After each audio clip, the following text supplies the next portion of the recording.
the left wants to censor what you say, to control your decisions, to tell you you can only agree with them. I believe in the Constitution and the Bill of Rights. I believe in freedom.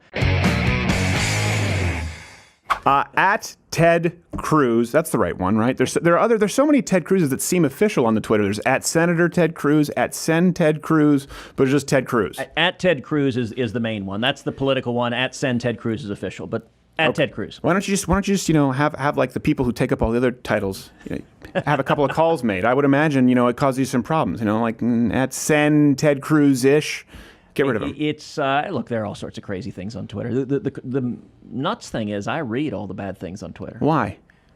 I don't know, because it gives you a sense of what's going on. Heidi thinks it's just that I'm a masochist, but I was going to say that, yeah. Every time every nasty insult. So for every lefty out there, let me see, if you actually have something clever and funny, yeah, I'll read it to the team. Like if someone's like, F you, it's like, okay, well that's very special, but right. A good insult that stings is really funny. Those are hysterical. By the way, I've got to say, I saw a show you did recently of this lefty who said he wanted a piece of you.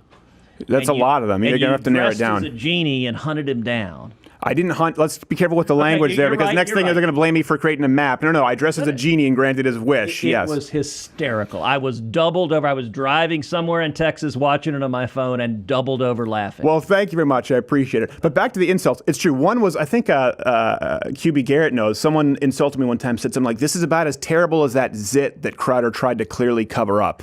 And it was true. I had it, and I was like, oh, man, that's a beautiful burn. It stings. It's worth it. And we repost them. But if it's just vulgar and angry, it's not really fun. Yeah. Okay. Well, I'm glad to see that you can appreciate it. A lot of people don't get to see the sense of humor this side of Ted Cruz. So speaking of which, obviously this is a race right now. Yep. Obviously for people who don't know, there's Senate is it's important in our government. I would advise they go check out Schoolhouse Rock. Let me ask you this: why is it even being discussed as though it's within striking distance with this O'Rourke character? Well, it's a crazy time. The hard left, they're really angry. They're filled with rage. They're filled with hatred for President Trump. Sure. And we're seeing that spill out everywhere you look. I mean, we're seeing it, this past week, Heidi and I were confronted by screaming protesters having dinner in Washington. And right. They basically shut the restaurant down by screaming and yelling and surrounding us. And we see that kind of nastiness just growing and growing and growing. Well, that kind of energy, it's dangerous, because what it means is tens of millions of dollars are flooding into the state of Texas. That if you're on the far left and you can defeat one Republican in the country who's on the ballot, it'd be me. Yes. And so they're flooding the state with cash.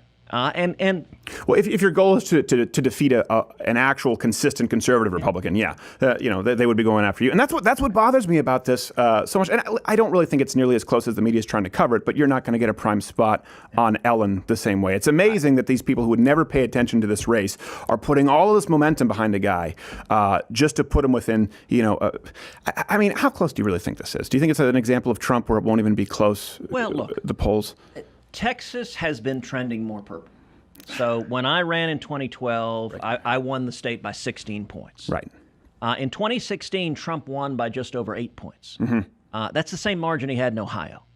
So nobody thinks of Ohio as bright red, unshakably Republican. I think that's true of Texas, too, that we got 28 million people. We have a ton of liberals. We have a good 10 million liberals in the state of Texas. Now, conservatives outnumber them, but, go down to Austin, and Travis County is filled with as left-wing people as you'll find anywhere. And there are a lot of them. And right now, anger is a dangerous motivator. Right. If you think about it on the right, in 2010, President Obama had been elected. He jammed through Obamacare. He jammed through Dodd-Frank. And a whole lot of folks, a whole lot of conservatives and libertarians were ticked off. He was doing a lot of damage to the country. Sure. And we saw a tidal wave election in 2010. I think we won something like 70 seats in the House. It was big. That kind of energy is dangerous, in part because it unifies you. So folks on the left, they may disagree on all sorts of things. Are you a full-on socialist or a communist? I mean, they're having those kind of arguments. Yes, exactly. Yeah. Or Marxist. And I think the only difference at that point is a beard. Or the length thereof, yes. Look, as a Cuban, I'm not going to knock anyone for having a beard. Okay. But right. But look, the anger lets them all be unified. They can all agree they hate Donald Trump. Right. And so that keeps them together. The danger on the right, if you look at the center-right coalition, you got conservatives, libertarians, independents, is 1 or 2% are miffed about one thing, and 1 or 2% are miffed about something else. Right. And we may not be unified. Let me ask you this. How do you think this relates, finally, we do have to I know you're busy and you have to get to the airport, to this election? I noticed, I watched the debates. Yeah. Obviously, not as many people watched these debates as the presidential debates, but for people who didn't watch it, huge contrast. You were talking about policy, how well Texas has done in comparison to further left states. And your opponent would opine, get very emotional, talk about how he's had a DUI and talk about how everyone needs to be given a second chance. Have you noticed that he's doing, obviously not accusing anyone of rape, but it's that similar emotional grandstanding? That's the contrast that I see in this election. Well, look, there's a lot of pattern on the far left where they try to be, they try to manipulate people with emotion, and they avoid facts or logic or reason. If you look at every couple of weeks, or every couple of days rather, we see a media puff piece of Beto O'Rourke, and it's all rainbows and puppies. Right. It's just, oh, look at his hair, look at his teeth. Didn't he get arrested for burglary? Am I mistaken? I know the DUI. I think it's burglary, but arrested. Okay, go ahead. I don't want to put you in harm.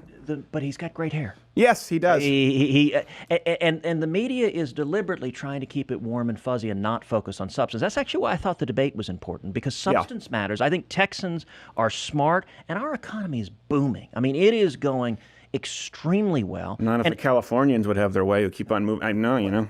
And my approach is, I'm going to ignore the personal attacks. I'm not going to do what the Democrats did in the Kavanaugh hearings and go into the gutter. Yeah. I'm going to keep it focused on substance, on issues. And on substance and issues, his position is radical, and it's bad for Texas. It is pretty radically left. I'm glad to hear you say it, because a lot of times people say, well, okay, I think he's pretty radical. It is. Typically in a general election, Democrats pretend to run to the middle. Right. This guy is running to the left of Bernie Sanders and Elizabeth Warren. And I'll say, you've got a lot of folks watching you who are libertarians. Yeah. If you're a libertarian at home, this guy is a big government statist. Yeah. He wants the government in charge of everything. He wants full-on socialized medicine. So the government's in charge of your doctor, your health care. He wants government regulation. He's voted in favor of a $10 a barrel tax on every barrel of oil in the state of Texas. Yeah. Now, our economy, millions of jobs in the state depend on energy, and he's perfectly happy to just hammer it. By the way, that works out for every one of us who drives. Yeah. To 24 cents a gallon in taxes that you'd pay on top of it. But he watched Deepwater Horizon once, so he knows what he's talking about. No, he's to the left of Nina Pinta Santa Maria Cortez. I think that's important to note. Here's what I always say to people. Listen, I know we got to get going. What I always say to people is Texas, no state tax, and a surplus for as many years as I can count. We've got it right. So go forward and vote. It's at Ted Cruz. That's the right one, at Ted Cruz. At Ted Cruz, and then tedcruz.org is the website.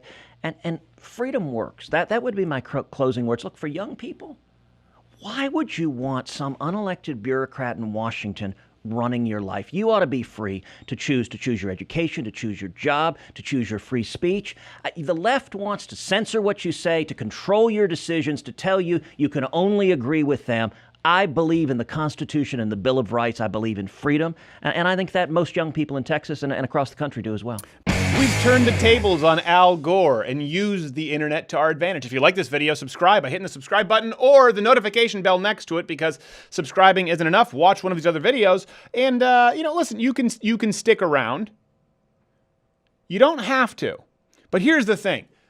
The fact that you're still listening to me saying stick around, as I say stick around and you're sticking around, we just added another ad. You just made me feel more sense.